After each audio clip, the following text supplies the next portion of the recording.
طرح آپ صلی اللہ علیہ وسلم نے فرمایا کوئی مومن اپنی مومنہ بیوی سے نفرت نہ کرے. اگر بیوی کی کوئی عادت اس کو پسند نہیں تو ہو سکتا ہے دوسری عادت پسند آ جائے, اور ہونا بھی یہی چاہیے.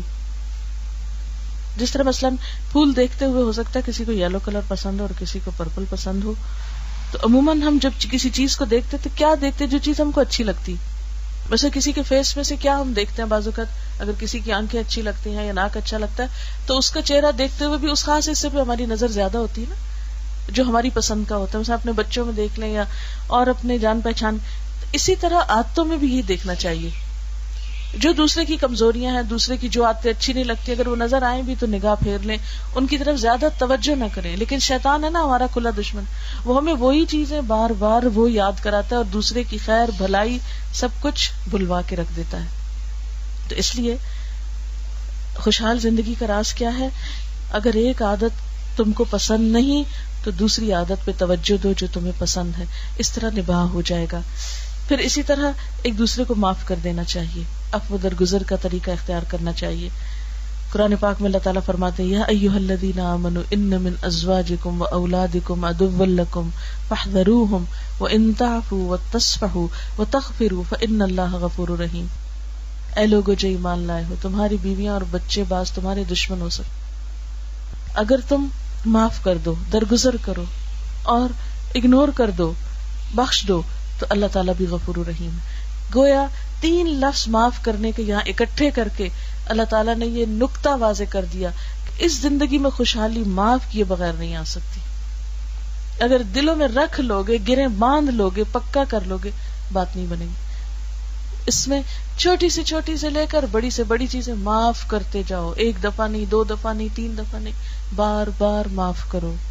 انسان ہے نا, زندگی میں عادتیں پختہ بھی ہو جاتی ہیں, انسان کوشش بھی کرے تو بعض اوقات نہیں ان سے جان چھڑا سکتا, تو کیا کرو, معاف کر دو. لیکن معافی کا بھی ایک طریقہ ہوتا ہے نا, دوسرا بھی تو معافی مانگے. یہ تو نہیں کہ دوسرا کہ میں اپنی ضد کا پکا ہوں, تم چاہو تو مجھے معاف کر کے قبول کر لو, یہ نہیں ہو سکتا. کچھ ایک جھکے کچھ دوسرا جھکے تو باہم بہتری ہو جاتی ہے. پھر اسی طرح آپ صلی اللہ علیہ وسلم نے بیوی کے ساتھ اچھے اخلاق کا برتاؤ کرنے کا حکم دیا. آپ نے فرمایا کامل ایمان والے مومن وہ ہیں جو اپنے اخلاق میں سب سے اچھے ہوں, اور تم میں سب سے اچھے لوگ وہ ہیں جو اپنی بیویوں کے حق میں اچھے ہوں. آپ صلی اللہ علیہ وسلم حضرت عائشہ کے ساتھ کیسا سلوک کرتے؟ وہ فرماتی ہیں کہ میں آپ کے گھر آ کر گڑیوں سے کھیلا کرتی تھی, میری سہیلیاں بھی میرے ساتھ کھیلتی تھی. آپ جب آتے تو میری سہیلیاں چھپ جاتی, آپ ایک ایک کو ڈھونڈ کے میرے پاس بھیجتے تاکہ وہ میرے ساتھ کھیلیں. یعنی اب اس میں آپ دیکھیں کہ ایک شوہر جو ہے خوشگوار زندگی اگر چاہتا ہے تو بیوی کی دلچسپیوں, ہابیز یا اس کی پسند کا خیال اگر رکھے جو کہ جائز حدود کے اندر ہے, ناجائز نہ ہو, جائز حدود کے اندر ہے, تو اس میں آپ دیکھیں گے کہ دوسرے کی خوشی کا خیال کرنا پلٹ کر خوشی لاتا ہے. اگر آپ کسی کو خوش کریں گے تو کوئی آپ کو بھی خوش کرے گا, لیکن اگر آپ دوسرے کو offend کر رہے ہیں تو اس سے کسی خوشی کا کہاں سے آپ اس کو زبردستی تو نہیں خوش کر سکتے. مثلاً اگر بیوی کے کسی بات پہ موڈ آف ہے اور شوہر اس کو دیکھ کے اور غصہ کرنا شروع کر دے اور کہے مسکراؤ تم, اور 1-2 لگا جائے کہ مسکراؤ, تو 1-2 لگا کے تو مسکروا کوئی نہیں سکتا کسی کو. شوہر کا فرض ہے کہ بیوی کی ضروریات پوری کرے. اللہ تعالیٰ نے بیوی اور شوہر دونوں کی دائرہ کار الگ کی ہے نا, اور جب شوہر بیوی پہ سپینڈ کرتا ہے نا تو اس سے بیوی کے اندر ایک احسان مندی اور ایک قدردانی آتی ہے, پھر جواباً وہ اس کے لیے کوئی قربانی کرتی ہے, اور اس طرح تعلقات خوشگوار ہوتے ہیں. لیکن اب جو ہمارے یہاں ایک کانسیپٹ ہو گیا کہ نہیں, لڑکی اس وقت خوشحال ہوگی جب انڈیپینڈنٹ ہوگی, اپنا کمائے گی تو خوشحال ہوگی.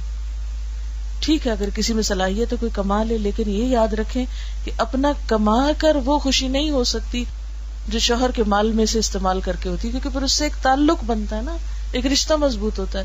اگر میں اپنی ضروریات خود پوری کر سکتی, دوسرا اپنی ضرورت خود پوری کر سکتی, پھر ایک دوسرے کی ضرورت بھی نہیں رہتی.